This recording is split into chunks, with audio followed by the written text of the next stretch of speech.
What's up, everybody? This is Josh coming to you with another episode of the Affiliate Marketing Show. Be sure to like, follow, and subscribe to stay up to date on all the latest affiliate marketing news, tips, and trends. If you're living under a rock, you don't know about OfferVault, but you're not living under a rock. So make sure you check out OfferVault.com. You already know the deal. We got you hooked up for everything that's going to lead to your success in this affiliate marketing industry, whether you're looking for affiliate networks, affiliate programs, affiliate offers, traffic sources, whatever it is, we got you covered at OfferVault.com. Once again, a big shout out goes out to our special sponsors, Pinup Partners, and they are touting, what have you, the contest of the year for iGaming enthusiasts. They're celebrating 8 years in the industry, and they have some epic promotions and prizes for you to participate in. With over 500 prizes, hundreds of challenges, and a prize pool worth hundreds of thousands of dollars, this contest is going to be massive. Whether you're a newbie or you've been crushing it in this space for years now, there's something for everyone.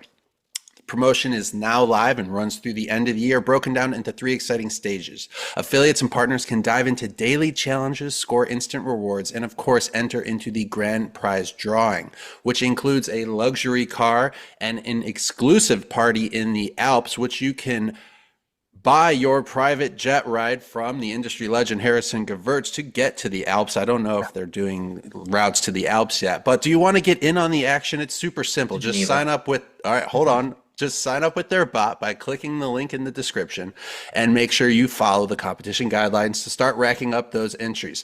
Don't miss out on this epic celebration. Pinup Partners is turning 8, and you could be the one walking away with some awesome prizes.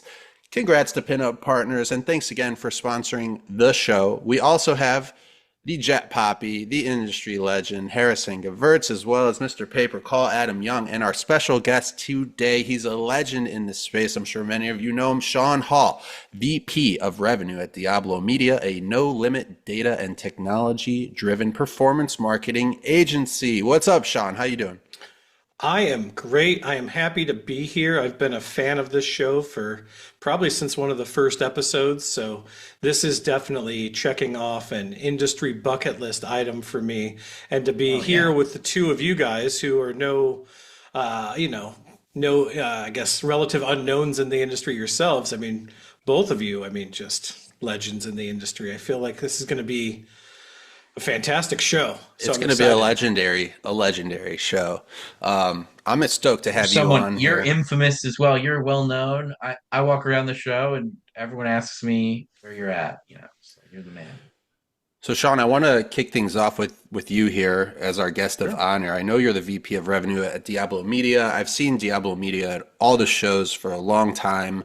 And in the intro I mentioned you guys are let me not botch this here, a no-limit data and technology-driven performance marketing agency. But can you kind of walk us through briefly, like how you got started with Diablo Media and what that actually means, like for anyone who's kind of looking for like a real-world application of how you guys help your clients? Yeah, I've been with Diablo now for just over 3 months.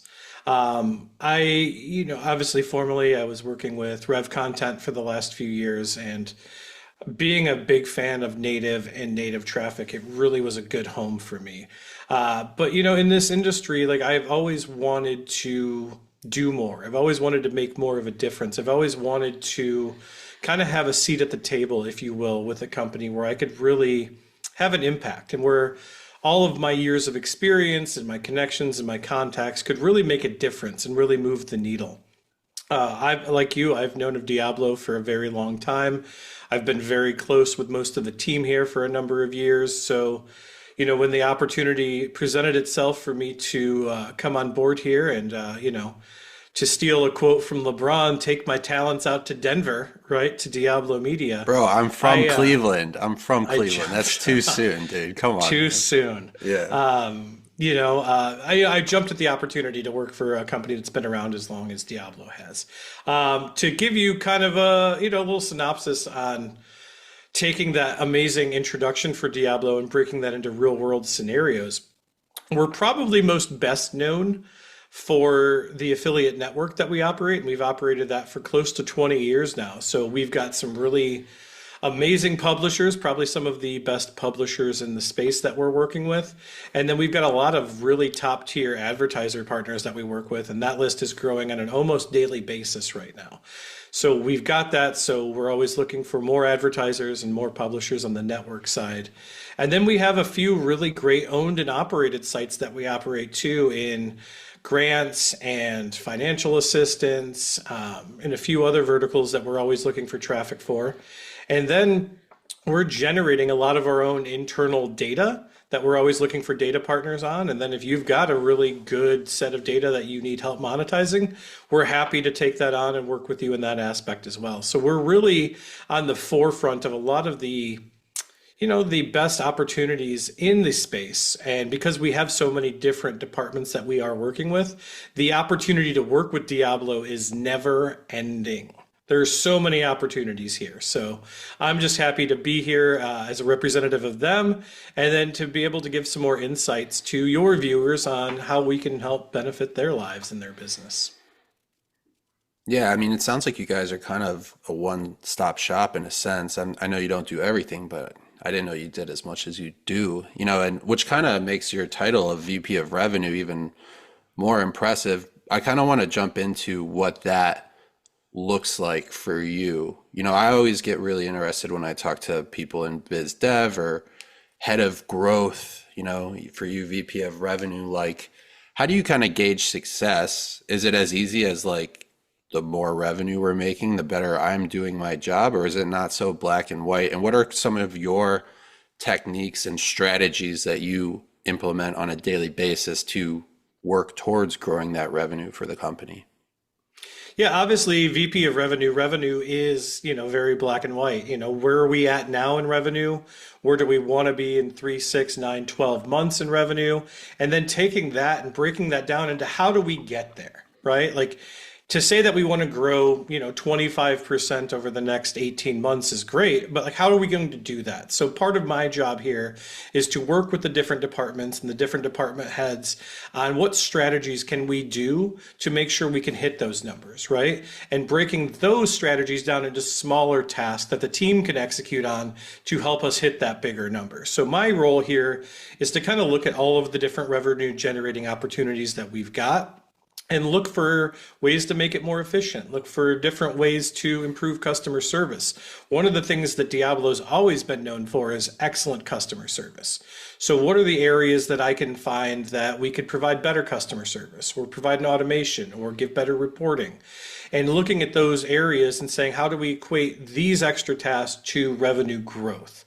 And putting those plans into place and working closely with upper management and my peers and my colleagues here to say, here's some holes that I think we can plug. Here's how I think we should plug them. And then just constantly working on developing the team and their skills, and taking some of the experiences that I've had over the last 12 years in the space and saying, here's what's worked for me in the past. Here's things that haven't worked. Here's some different outside the box strategies you can use when prospecting, when managing affiliates, when working with advertisers, when, looking for data opportunities.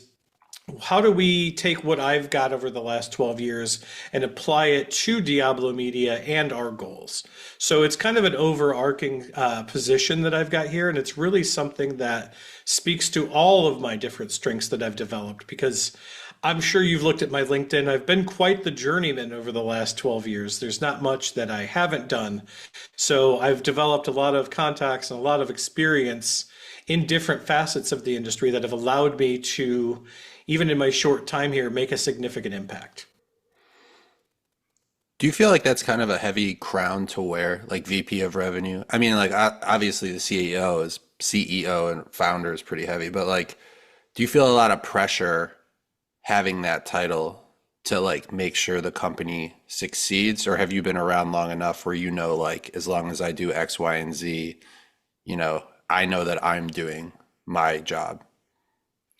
Yeah, I mean, there is a lot of pressure, right? Diablo's been around for 20 years. They've got a really good name in the industry, right? So coming in, I've already got that momentum, and I've already got that, reputation that I have to, keep in the back of my mind at all times. But I've gotten enough experience, and I've been successful in enough different areas to where I don't get bogged down with the day to day so much. But, personally, I do really want to hit these higher goals and these higher targets. So there is some pressure to perform there because, I do come in with a pretty big reputation myself, and I want to make sure that I live up to that. But I also want to make sure I'm doing it in a way that doesn't impact the current momentum that Diablo's got. Something you mentioned to me before we hopped on the air today is a topic we actually, to my knowledge, in the 80 plus episodes we've done so far have not talked about once, and it's the idea of imposter syndrome, right? I'd love for you to kind of kick things off with how you interpret that, how you've dealt with it yourself, I believe. I think it's something me and Harrison and Adam have all felt at some point in our lives, starting a new path or career, any kind of opportunity that maybe we're not quite completely sure we're ready for, right? So what does like imposter syndrome mean to you, and how does it kind of relate to what you see happening in our industry?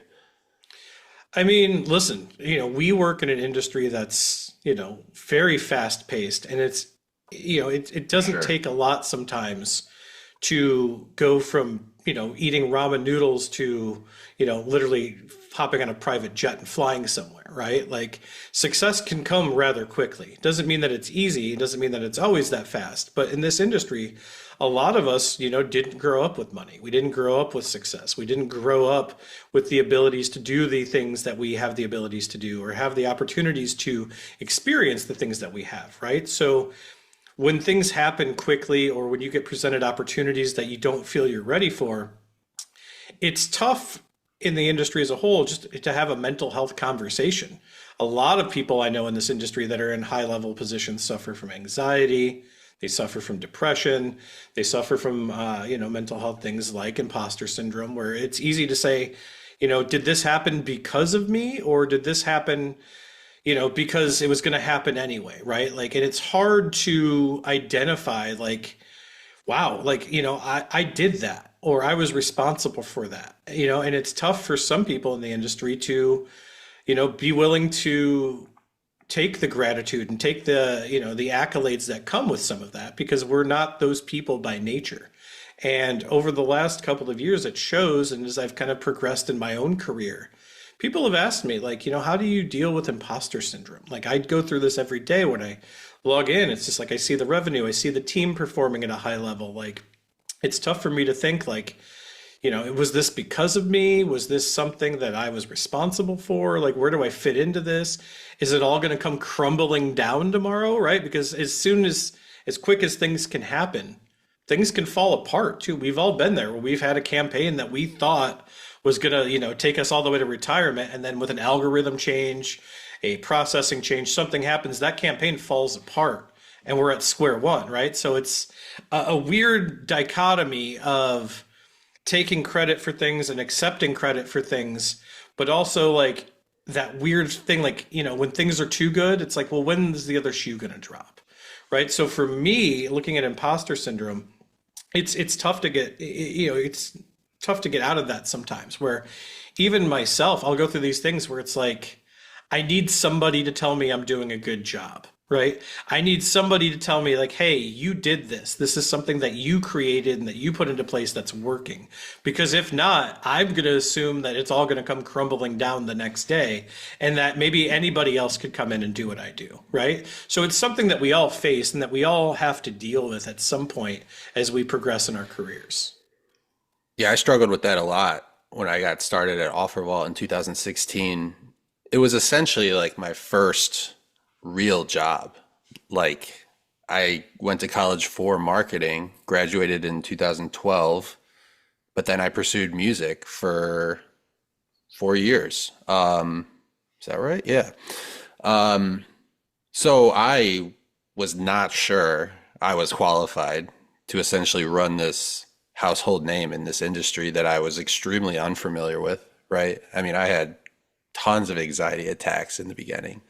But I think getting thrown into the fire, like I was in that example, is really the best way to learn. I mean, you're either gonna fail and come out smarter, or you're going to succeed and come out smarter. I also think it's kind of like an internal battle between like, you know, maintaining some element of like modesty and humility and being humble. For me, like that's where I struggle to accept, like you were saying, like, is this because of me or was it going to happen anyways, right? Like I always try to be humble and modest, but it's hard to do that when you want to take credit for the success of something. So yeah, I can completely relate. You Harrison know, deals with imposter syndrome something every that single day. well, no, I was gonna say that something that I've kind of experienced is like more so early in my career when I was running campaigns or a long time ago when I ran a network and stuff like that. I think like the PTSD of having a business that failed taught me I don't I try not to, and I'm guilty of it all the time for sure. But like I try not to obsess over the numbers. And obviously in Shaun's position, he kind of has has to. Um, but it's like, you know, if you're doing like, what I like to say is just saying you're working all day and pressing F5, refreshing stats. This is before like every platform auto reloaded stats. But if you've been around, you know what I'm talking Oh about. yeah. Like it's fun while you're crushing it, but when that account goes down or that campaign dies, and you're like, wait, I'm refreshing and nothing's fucking happening. Um, it's very unpleasant. Um, and so, I think that focusing on like strategy and growth, um, my dad, he trades like equities and futures and stuff full time, and he calls it trading your P&L. And so when he's like in a trade or whatever, he just focuses on like the logistics of what he's working on. He doesn't look at his little thing that says, I made X dollars today or I lost Y dollars today. He's like, when I do that, I break the rules. I don't do it well. And so obviously it's a little bit different, but I think the same is with business. If you focus just on like, I did this much in revenue today, you're probably gonna like excel versus if you focus on like what you're and what's actually generating the revenue, you're going to be in a better place. You know what I mean? So I don't know. 100% It's kind of my agree. thoughts. And you have to get good at recognizing your own achievements too. And I think a lot of us in these higher level positions, that's where we struggle with is recognizing the achievements that we've accomplished to get us here, right? This industry is volatile to say the least, right? Like if you've been in this industry for longer than 5 years, I mean, that's a small circle of people, right? Like there's not many that can, cut through and have the staying power, right? And then I think part of that goes into also embracing continuous learning. There are so many trends in the space that are going on, so many different things that are happening with traffic sources or verticals, or as we've seen, as you guys probably know better than anybody else, pay per call has exploded in the last couple of years, right? So it's paying attention to those trends and staying educated on what's going on in the industry, who's doing what, what's happening. That helps me at least a lot with dealing with this because I can kind of say, I know where things have been, I know where things are at, and I kind of know where things are going. Yeah, and I think it doesn't have to be one or the other.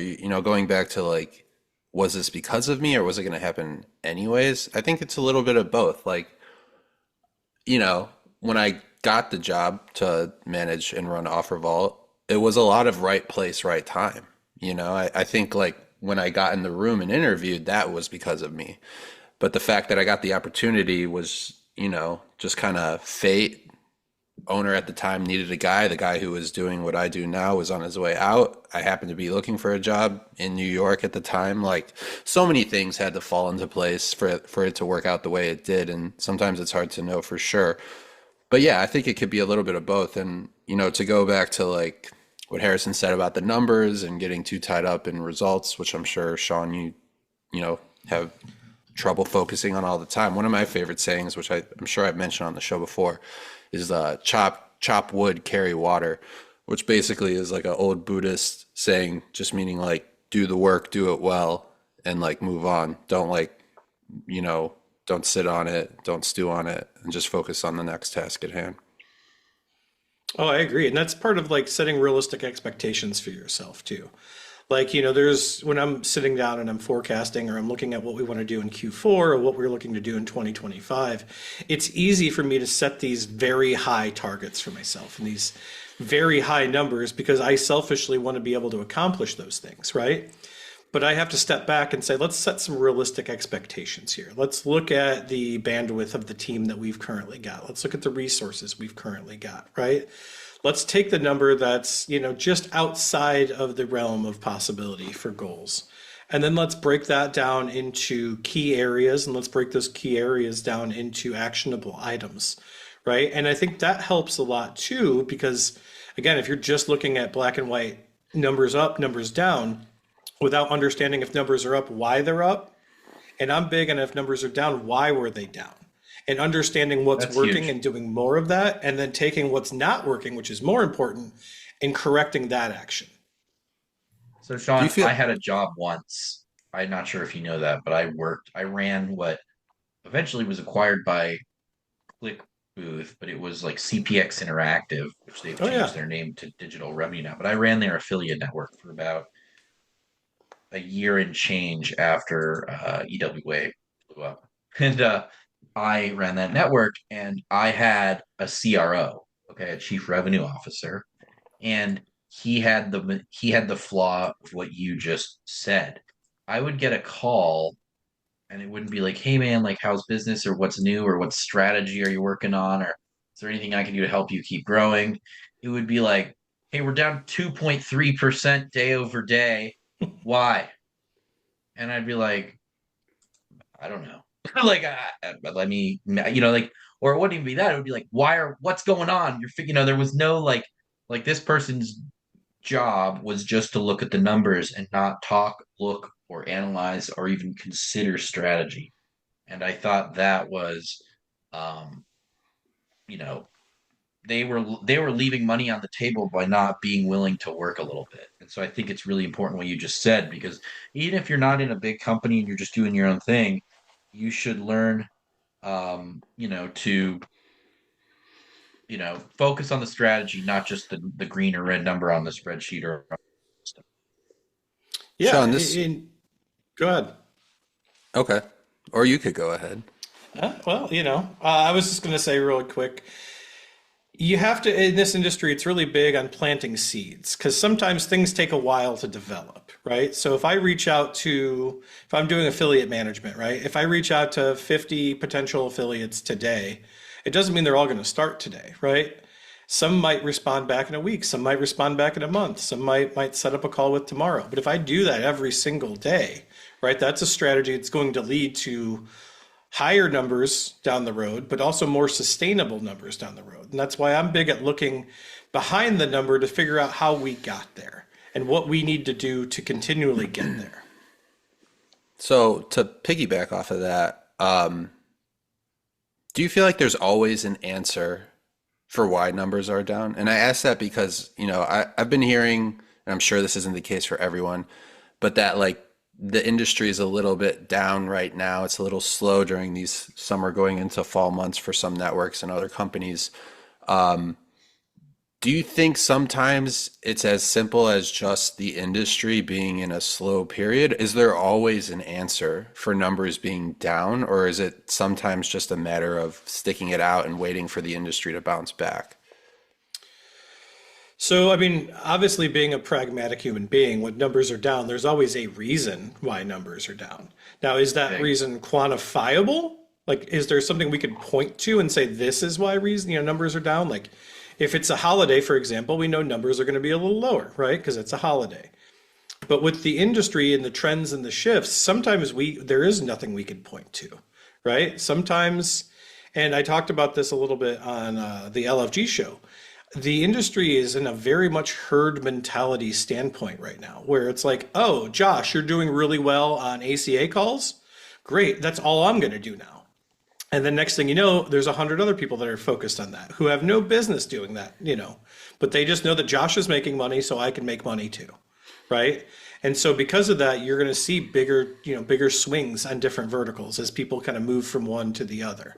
So that's a reason numbers could be down. The industry as a whole is going through a lot of different changes with data privacy and consent laws coming down the pipe and different governmental regulations that are happening. And I mean, we all have, we've seen banks fail and we've seen, processors go down. And so there's always a reason, but it's just not always quantifiable and easy to find and say, this is why numbers are down. I think this ties into the next topic I want to jump into, which kind of goes along the lines of, personal branding and the power that can be attached to that. I also think it kind of relates to the imposter syndrome thing. I see a lot of people who really push their personal brand when it might not actually be who they truly are. It's more their internet presence or the brand that they've developed and want people to think is who they are and the life they're living. I'd say the three of us all have our own personal brand within this industry in different ways, especially yourself, Shaun. I'm curious, by the way, I say I'm curious a lot on this podcast. I got to work on that, just as a side note. Shaun, ask ChatGPT for other things to say. Yeah. It's like my crutch, like my go into the next question crutch. I'm pondering, Shaun, Yes, Joshua. how important is personal branding? How does one work on personal branding? And what are some of the biggest things that might actually hurt your personal brand? Yeah, that's a wonderful question. I learned this kind of early on in my career. In this industry, it's very much an out of sight, out of mind industry, right? The more you're in front of people, the more visible you are, the more you can kind of stay on the cutting edge of business, right?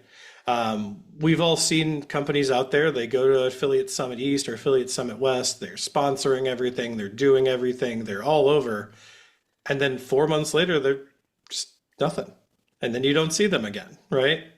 So I kind of learned early on that building a strong personal brand, especially in this industry, is really important to not only stay in front of people, but also to try to add value wherever I can, right?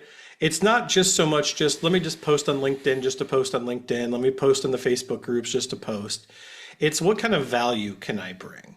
And I think with everything that I do and whatever I'm putting out there, I try to be educational. I want to bring some kind of value to the post.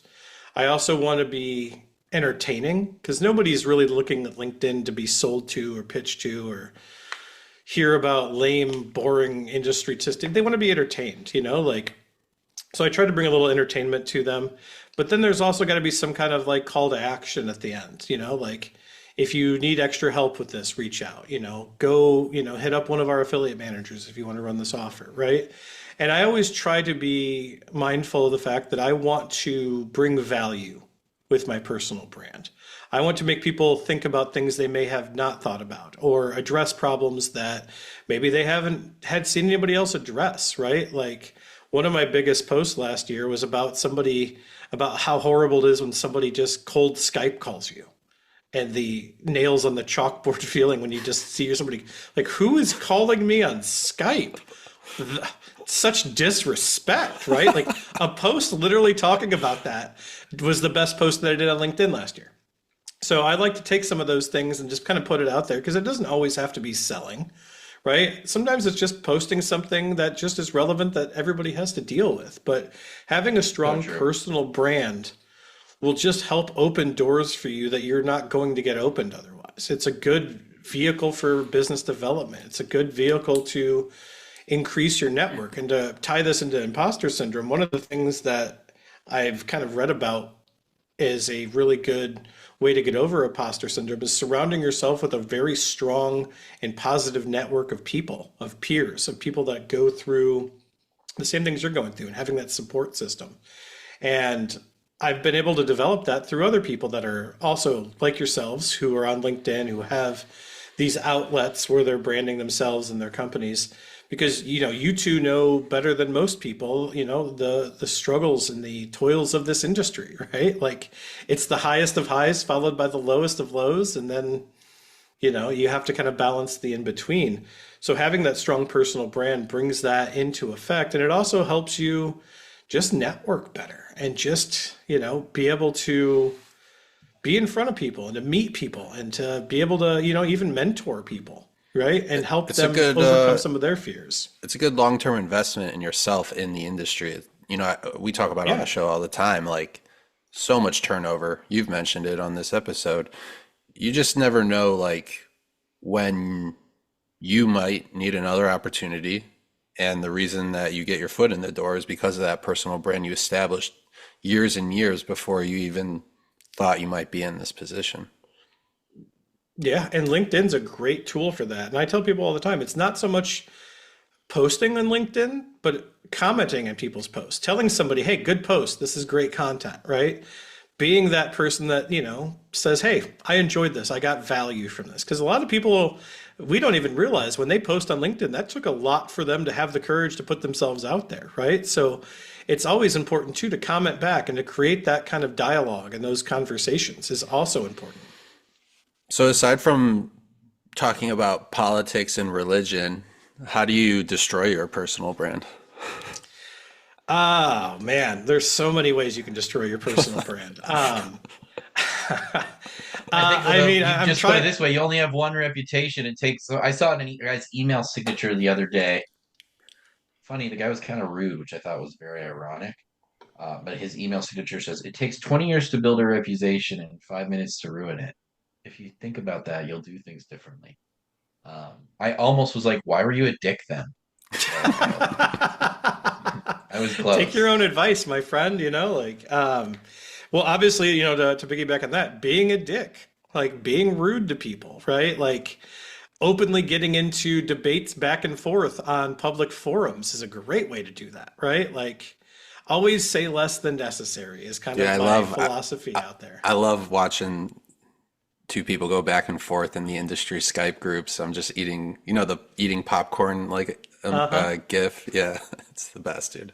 I mean, so yeah, so being a dick is probably the easiest and quickest way to do it. Also, I guess, fronting that you know things that you don't.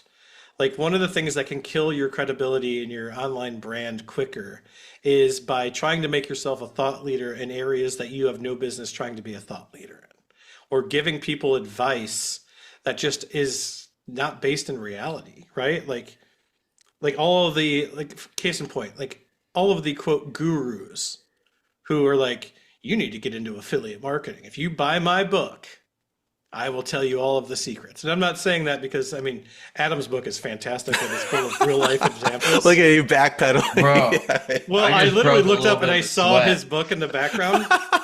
No, but the thing is, Uh, Adam never says anything like that. no, but Yeah, also yeah, Adam's got the track record and the experience to be able to write a book, yeah. right? But how many people have you seen, and especially the trend lately is calling pyramid schemes affiliate marketing.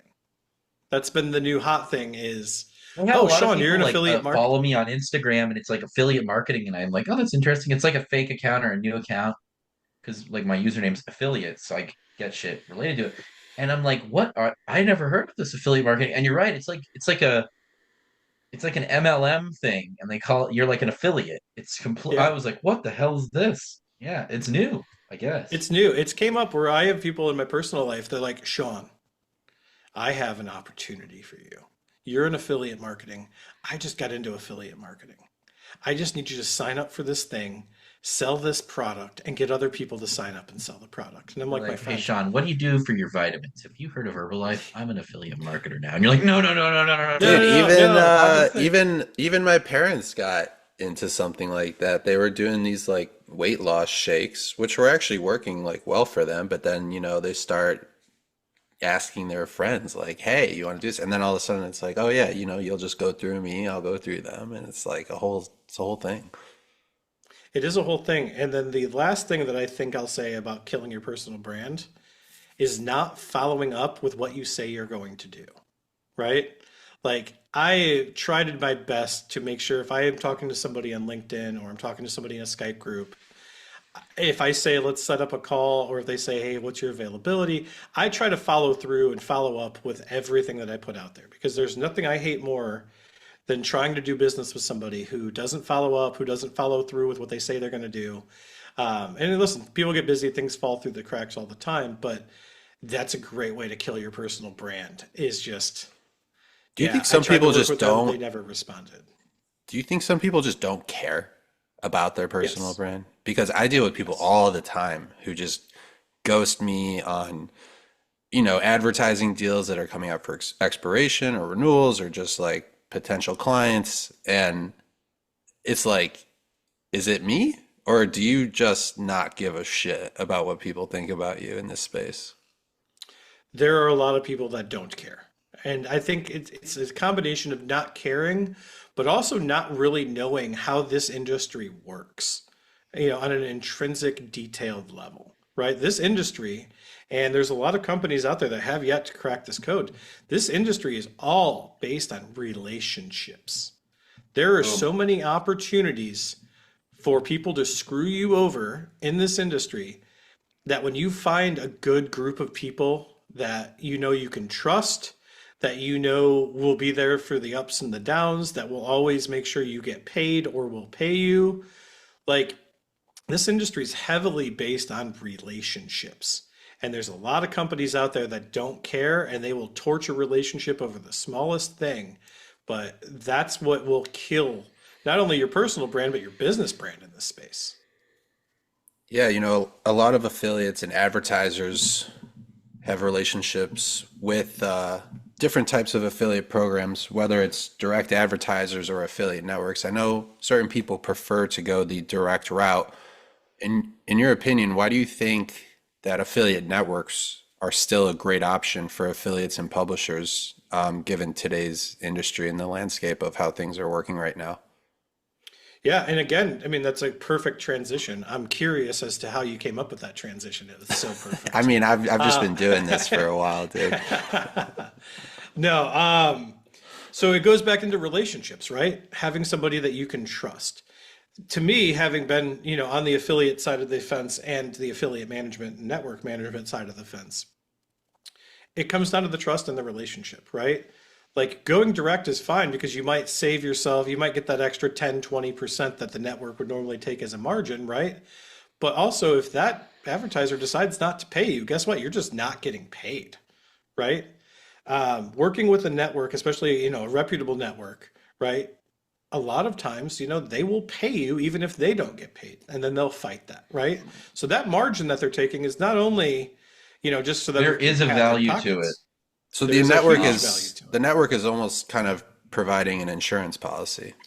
Yes, 100%. That's basically how any good network should operate. I mean, if the advertiser stiffs the network, unfortunately those things happen. We're going through an issue right now where we have an advertiser that's, kind of refusing to pay, but we've paid out all of our pubs, right? And we're fighting that in the back end. That's just part of the kind of the deal there. Now, obviously, if it's fraudulent traffic or there's something like that, again, different story. But sometimes advertisers just don't pay. So working with a network ensures that the publishers are going to get paid. On top of that, and I've said this before, and I can say this because I was, on that side of the fence. For the most part, affiliates are the laziest and the greediest people on the face of this Dude, earth, right? Like, it's true. and when you Sorry, put those guys. Sorry together, if, but like Keep watching our show. this is. By the um, way, that was Josh talking, not me or Shaun. yeah, Um, that was all Josh. Yeah. But it's yeah, it's a good thing in a sense because that means these are people who want to make the most amount of money possible with doing the least amount of work possible. So working with a network plays right into that because instead of having to go around and find 5, 10, 15 different direct advertisers, you can come to a network with whom you have a relationship with the affiliate manager or the business development manager that you've got there. And then through them, they can give you the 5, 10, 15 offers that you're looking for. And then you only have to manage the one relationship rather than the 15 relationships. So not only does it, play into the greedy side of things where they're going to get paid, but also takes care of the time aspect of it where they don't have to chase their tail managing a bunch of different advertisers. Also, then you get the problem that I used to have. Then you have to log into every different advertiser's platform, tracking platform. and you have to get used to doing that. And then you got to pull all of your numbers. It becomes a huge time suck. I would rather have one platform to log into, see all of my campaigns, all of the stats, all of the data right there, and then be able to talk to one person who is looking out for me by monitoring those campaigns for me, by recommending newer campaigns that might work, by giving me suggestions on creatives, things like that. It just makes sense to work with a network, especially if you're just starting off and you don't have a lot of relationships yet. Working with networks can build that trust and build that relationship so you can go out, make more money, and find better opportunities. You talked about data being, an element to the Diablo Media equation, but we haven't really discussed it in detail too much. Why do you feel like all affiliates should be getting into the data game if they're not already? And what is the data game? Like, how would you kind of explain what that actually is? So it's the old saying back in the day that back in the Wild West days when like they used to kill buffalo and they used to talk about using all parts of the buffalo, right? It's that same philosophy and that same mentality when you're an affiliate, right? If you're generating, especially if you're in the lead gen space, if you're generating, all of that data, and by data I mean, first name, last name, email, phone number, zip, postal, whatever you've got there. If you're already sending people through and generating that, like if there's a way for you to record that, why would you not take advantage of that? You can use those emails to create lookalike audiences. You can create retargeting setups through there. You could start doing your own email marketing. You could set up pay-per-call campaigns, which if unfamiliar with pay-per-call, Adam Young worked with this really great book called The Pay-per-Call Revolution you should buy and read. What I'm talking about. Buy two copies, one for you, one Yeah. for you. Well, one for you, and then inevitably somebody's going to ask you about it, and you want to have a copy on hand to give them. I was So, gonna say read it twice and use a different copy every time you read the book for solid that advice. works too. But yeah, you start getting into collecting that data, into housing that data, into using that data, and like to get the retargeting data, and like really find ways because you're already paying for that client anyway. You're already paying for that lead. You're paying for that impression. You might as well find every possible way now that you've paid for it to monetize it. It's how a lot of the bigger super affiliates, and I cringe at that term, it's how they've gotten to where they're at. They've found ways to take that click that they've already paid for and found two or three different ways to monetize it. So everybody should be getting into that game of collecting their data, monetizing data, figuring out how to do, lead generation where you're generating data. Like one of the things here at Diablo that's really been a really good source of revenue for us is from our owned and operated pages, we're generating a significant amount of records every single month that we're then able to go and monetize and make extra revenue off of. That's just a byproduct of those owned and operated pages. So it's something that, you don't have to be a giant 20-year plus, industry Goliath like Diablo is to do this. Anybody could do this, right? And it's something that I think a lot of more affiliates should be taking advantage of. How does it tie into like navigating the waters of legal per se, like with data and using it for other things that it wasn't initially like collected from? Like where do you have to kind of be careful and toe the line with that? Yeah, especially as we get into, the environment that we're in now, where there's a lot of different laws and compliance, regulations going into place.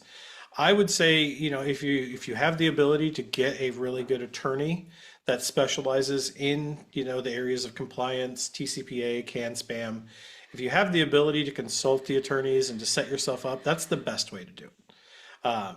Because as even with calls with the TCPA things that are happening, like I'm sure you guys have been working around the clock on making sure that all of your clients are within regulatory rights. But it's just making sure you're staying up on trends, staying up on the latest laws, and making sure you're compliant. Because the last thing that you want to do is get into hot water because some ambulance chasing attorney, his client found an email that you didn't put an opt-out on or some easily avoidable mistake. So you definitely have to do your homework on it, and you have to be educated enough to know how to do it properly, like anything, right? Like, it's like, even just being an affiliate, you have to know what the best practices are, and you have to remain inside those best practices. Well, Shaun, I would love to thank you on behalf of Harrison and myself for joining the Affiliate Marketing Show. This indeed was a legendary episode. For myself, Josh from OfferVault, the industry legend Harrison Gevirtz, and our special guest Shaun Hall, VP of Revenue at Diablo Media. Let's make that paper. Let's make that dough. This was the Affiliate Marketing Show. We will see you next time.